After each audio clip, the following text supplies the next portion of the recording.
Carmen is the one who finally comes up with a plan. Carmen, a child of rural Nicaragua, a believer in all things magical, a frequent client of an East LA curandero who she claims cleanses her spirit with herbal baths and the veladoras she lights every night. The trunk of her Toyota clinks loudly with grocery bags, full of empty glass cylinders adorned with portraits of Jesus, the Virgin Mary, and various patron saints. When she spends the night with us, fragrant smoke wafts out from underneath the guest room door. Mrs. Hope, Carmen says one evening in the kitchen, after I've just turned off the computer, I am thinking, it is time to get rid of El Dodo. Really, I say, and immediately wince. It's embarrassing how much raw eagerness can be compressed into just one word. You think so, I add, which doesn't sound much better. Carmen switches off the flame beneath a pot of rice and turns to face me. Her voice is weighted with certainty. He is too much in the way. I feel a slight ascension of relief. Maybe the equation really is that simple after all. Dodo is in the way. He needs to be removed. Carmen has a plan. I set my water tumbler down on the counter. Glass onto granite, things that are solid. Okay, I say, what do we do? First, we need an egg. Carmen walks to the refrigerator and removes an egg from the molded rack inside the door. She conceals it at thigh level and slips it furtively into my hand, even though no one else is in the room.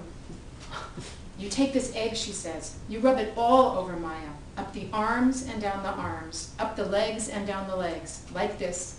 Carmen swipes her left hand up her right arm and down her left leg to demonstrate. Then you bring the egg back to me. I take it outside and throw it into nature. Also, I say a prayer in Spanish. I look at the egg. It looks like an egg. Just out of curiosity, I say, what exactly does the egg do? It takes the bad spirit from the body. You think she has a spirit attached to her, I say? Of course. Carmen sounds surprised that I could have missed something so obvious. What else is El Dodo, she asks. To Carmen, life is a collection of unambiguous polarities, good and evil, earthly and spiritual, right and wrong. At first, I mistook her stubborn certainty for simplicity, but over time, I've come to recognize it as an enviable form of clarity. What would it take to think, as Carmen does, to believe so unequivocally in the otherworldly power of an ordinary piece of food? But really, what alternative do I have? A psychological diagnosis for Maya at this point means God knows what kinds of tests or appointments or medication. A spirit seems infinitely more manageable. A spirit, as Carmen explains it, can be effectively removed. One thing out of all the things that feel broken, I might be able to fix. I close my eyes and feel the egg lying cool and hard against my palm. I rub my thumb across its smooth, unblemished shell. Egg, I think. Egg. I can make a choice, I realize. Mental illness or spirit. I choose spirit. I find Maya in her room, dressed like Tinkerbell, trying to manipulate a blue evening gown onto an unrelenting Barbie doll. Hi, sweetie, I say with extra exclamation points. I've got something really fun for us to do. What? Maya looks up, already suspicious. See this egg? I'm going to run it up and down your arms and legs, like this. I demonstrate on my forearm. Why?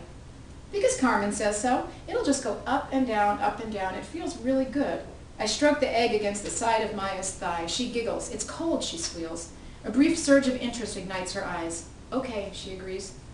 Afterward, I dutifully return the egg to Carmen, who cradles it carefully in her hands and heads for the ravine at the bottom of the driveway. When she returns, she swipes her palms together noisily twice, as if to say, that's that. Then she takes a handful of week-old basil from the refrigerator and explains I need to squeeze it into Maya's bath water, taking care to pour it over the top of her head. Once you've agreed to drag an egg up and down your child's limbs to remove an evil spirit, bathing her in basil is not much of a leap. Not only do I fail to feel ridiculous doing it, I try hard to do it right. Now things get easier around here. I know it. Carmen nods as she supervises the bath. These are very powerful actions. Very powerful. It is not a complete failure. Maya doesn't mention Dodo for 2 full days. But on the 3rd morning, as we're driving to preschool, she calls out, "Hello," from the back seat in a tone reminiscent of 13-year-olds at the Sherman Oaks Galleria Mall. "Can we get another car seat back here?" Another car seat, I say. What for? She makes a little impatient noise in the back of her throat. For Dodo, she says. And just like that, he's back, as if he'd taken only a short detour before boomeranging back to his rightful place. El Dodo is more tough than we know, Carmen concludes gravely. Maybe we need to find that shaman in Belize, my husband Uzi says. The prospect of an otherworldly explanation for Dodo seems, if not actually to please my husband, then at least to engage his interest in the removal process more. Such a connection would support his belief that a simultaneous unseen dimension exists alongside the one we experience every day. Uzi believes in determinism. He believes in reincarnation and karma and a number of other intangible concepts that make me squint one eye and retract my head 3 inches when they come up in conversation.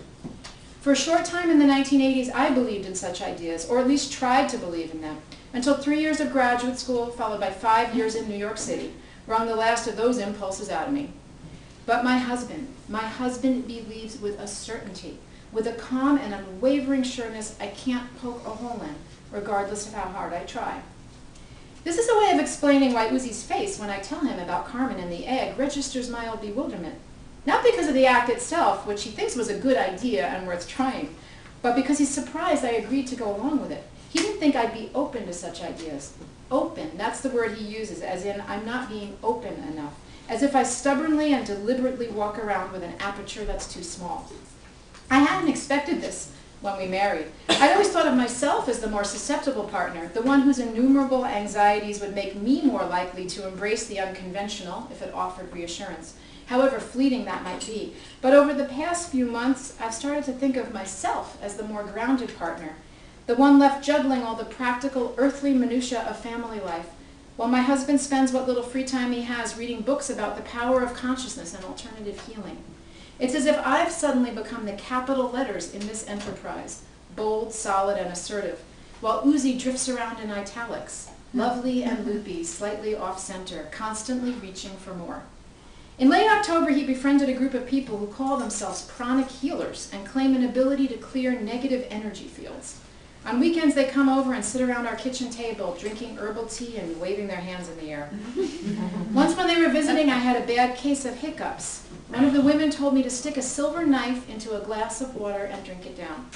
The metal would act as a conductor for the energy that's all around us, she explained, which would calm down the spasms in my diaphragm. I figured I didn't have anything to lose by trying it. Also, I didn't want to appear rude by refusing. I was the only one in the room who was surprised when it worked. What do you believe in? Uzi asked me one night. I'm a card-carrying member of the Church of the Senses, I said. I have to see to believe. No, I'm serious, he said. What do you believe in? Really believe in? The truth is, I'm not sure what I believe in. My current spiritual life resembles a religious greatest hits collection, patching together the highlights of Buddhism, Hinduism, Judeo-Christian theology, Jungian psychology, and practical street smarts. And my loyalty to even this fluctuates according to whim. Depending on my mood, I think either that the pranic healers are onto something really big, or that they're full of shit. What do you believe in? My husband asked. Surely I must believe in something, the question implied. What do I believe in?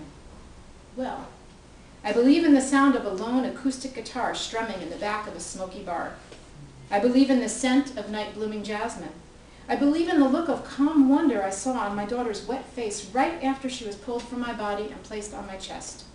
I believe in the miracle of radio and the way it pulls music right out of the air. I believe cats can smile. I believe, especially from the back window of a taxi speeding across the Triborough Bridge from LaGuardia late at night, that New York is the most magnificent city in the world. I believe that I will get back there somehow one day. I look at my husband, so eager and earnest as he waits for my reply. I believe in the possibility of everything, I say. Thanks.